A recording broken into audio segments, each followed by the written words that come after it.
In an imagined season of upheaval that no one saw coming, the news of Mark Consuelos' divorce unfolded not with explosive scandal, but with a quiet sadness that felt heavier for its restraint, as if the shock lived less in what was said and more in what was left unsaid. And the public, long accustomed to seeing him as the confident, devoted partner and steady presence, both on screen and off, struggled to reconcile the familiar image with this unexpected personal turning point.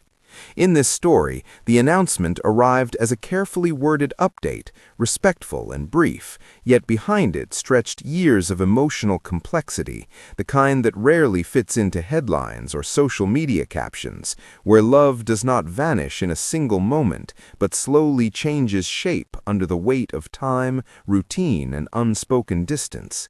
Mark, portrayed here as a man deeply reflective, found himself confronting the quiet erosion that can occur even in relationships built on passion and shared history, where two people grow not apart out of conflict, but sideways, shaped by careers, expectations, and the subtle ways ambition can pull at the seams of intimacy.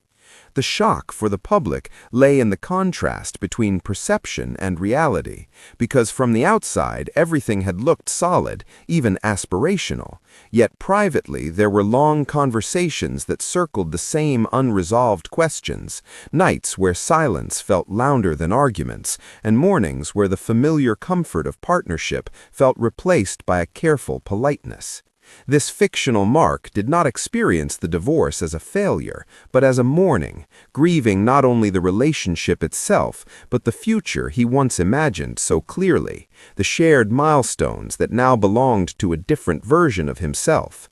The sadness was compounded by visibility, by knowing that a deeply personal transition would be interpreted, analyzed, and speculated upon by strangers, each theory flattening a nuanced emotional reality into something simpler and more clickable. He wrestled with guilt, too, not rooted in blame, but in the knowledge that endings ripple outward, affecting children, families, and the sense of stability others quietly rely on, and this awareness weighed on him more heavily than public judgment ever could.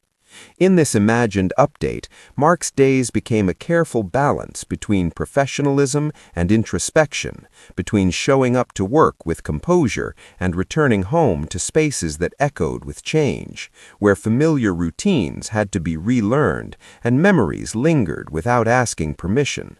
The story does not paint the divorce as dramatic or hostile, but as profoundly human, marked by mutual respect and shared sorrow, where love transformed into something quieter, less visible, yet still meaningful in its own way. Friends noticed a subtle shift in him, a deeper patience, a more deliberate way of listening, as if the experience had stripped away any remaining illusions and replaced them with a gentler, more grounded understanding of connection and loss.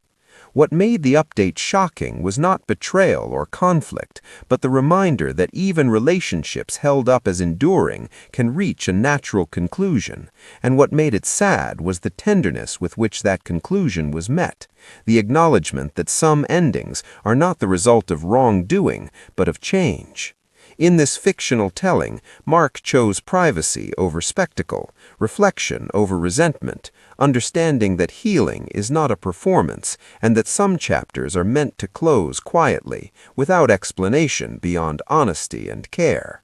The unraveling, then, was not of character or integrity, but of a shared narrative that had once felt permanent, leaving behind a space filled with both grief and growth, where sadness coexisted with gratitude, and the future, though uncertain, slowly began to feel possible again, shaped by resilience rather than regret.